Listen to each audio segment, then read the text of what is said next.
বিধানসভা নির্বাচনের আগে বিজেপির পরিবর্তন যাত্রা উপলক্ষে শ্রীরামপুরে একটি সাংবাদিক সম্মেলনের আয়োজন করা হলো। আগামী বিধানসভা নির্বাচনকে পাখির চোখ করে ও দলকে একজোট করার উদ্দেশ্যে এই পরিবর্তন রথযাত্রা।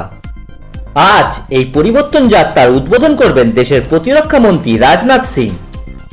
আগামী 7ই মার্চ সকাল 9টায় হাওড়া থেকে এই যাত্রার সূচনা হবে। এরপর হাওড়া গ্রামীণ ও হাওড়া সদর হয়ে বালি উত্তরপাড়া সংযোগস্থলে এসে জমায়েত হবে। এরপর দোলতলা বাসস্টপ ও মাহেশ জগন্নাথ দেবের শানপিড়ির ময়দানে সভা হবে। সব শেষে চাপদানি রেলের মাঠে একটি বড় সভার আয়োজন করা হয়েছে। এদিন সারাদিন ব্যাপী এই কর্মসূচি চলবে। এদিন এই পরিবর্তন যাত্রায় 25,000-এর বেশি মানুষের জমায়েত হবে বলে আশাবাদী বিজেপি নেতৃত্ব। আসন্ন বিধানসভা নির্বাচনের আগে এই রথযাত্রা বেশ ফলপ্রসূ হবে বলে মনে করছে বিজেপি নেতৃত্ব। এই যাত্রা পশ্চিমবঙ্গে যে পরিবর্তন, সেই পরিবর্তনকে একটা আন্দোলন এবং মানুষের আক্রোশে পরিণত করবে। তার কারণ মানুষ চাইছে বাংলার পরিবর্তন আসুক।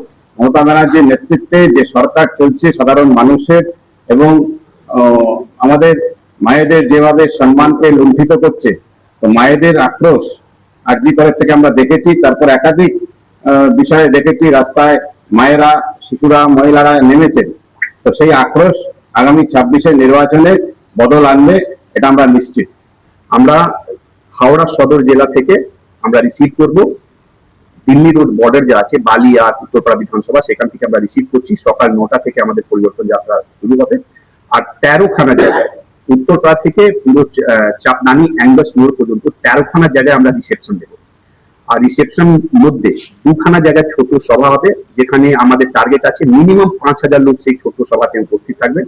আর জনসভা আমরা করব চাপদানি অ্যাঙ্গাস মোড়ে, যেখানে মিনিমাম 25,000 লোকের চিন্তা ভাবনা ভারতীয় জনতা পার্টি নিয়েছে। আর মনে হয় 25,000 থেকে বেশি লোক। আমরা যে পরিবর্তন যাত্রা হাওড়া সদর থেকে রিসিভ করব, যেখানে বালি আর উত্তরপাড়ার বর্ডার, সেখানে বালি খাল ব্রিজ থেকে আমরা প্রথম রিসেপশন করছি।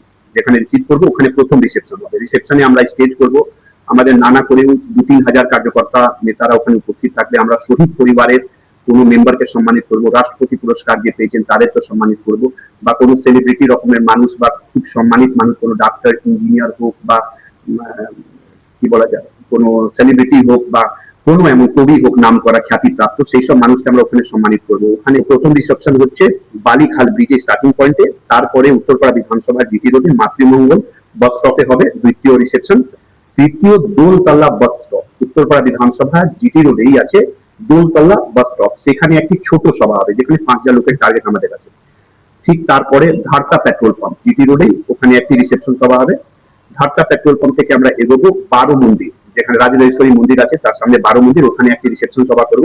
তারপরে ডাইরেক্ট আমরা রিসরা এনএস রোড, সন্ধ্যা বাজার মোড় যাকে বলি, সেখানে একটি রিসেপশন সভা হবে। সন্ধ্যা বাজার মোড় থেকে আগে আমরা যাব জগন্নাথ মাঠ, যাকে মহেশ শানপিড়ি মাঠ বলে, ওখানে একটি ছোট সভা হবে। সেখান থেকে শেষ করে আমরা নওগাঁ মোড় ডাইরেক্ট, তারপরে আমরা নওগাঁ মোড়, এই জিটি রোড নওগাঁ মোড়ে যাবো। নওগাঁ মোড়েও একটু রিসেপশন সভা হবে। নওগাঁ মোড় থেকে একটু এগোবো উদয়ন সিনেমা হল, সেখানে রিসেপশন সভা। আর উদয়ন সিনেমা হলের পরে ডাইরেক্ট দ্বৈতবাদী চৌমাথা, সেখানেও ঠিক সেইভাবে রিসেপশন সভা যেভাবে বললাম। তারপরে জোড়া অশ্বতলা জিটি রোডে যাচ্ছে, সেখানে রিসেপশন সভা হবে। আর জোড়া অশ্বতলার পরে পলতাঘাট, চাপদানি যে মেন পলতাঘাট আছে, সেখানে রিসেপশন সভা হবে। আর পলতাঘাটের পর অ্যাঙ্গাসে রেলওয়ের মাঠ আছে, ব্রেথওয়েট কারখানার পাশে বড় মাঠ আছে, সেখানে আমরা বড় সভা করে কাছাকাছি রাত্রি 7টা-8টা পর্যন্ত আমাদের কর্মসূচি শেষ হবে। যে জনসভা হবে সেই জনসভার নানা করেও 25,000 লোকের টার্গেট আছে। এই পরিবর্তন যাত্রা সাধারণ মানুষের যাত্রা। আমরা ভারতীয় জনতা পার্টি এই যাত্রা করছি, কিন্তু পশ্চিমবঙ্গের আপামর জনসাধারণ চাইছে পশ্চিমবঙ্গের পরিবর্তন। আর এই পরিবর্তন যাত্রায় সাধারণ মানুষের ঢল নামবে। আর এই ঢলের মধ্যে যদি পশ্চিমবঙ্গ সরকার মাথা গলায়, মানুষ বুঝে নেবে।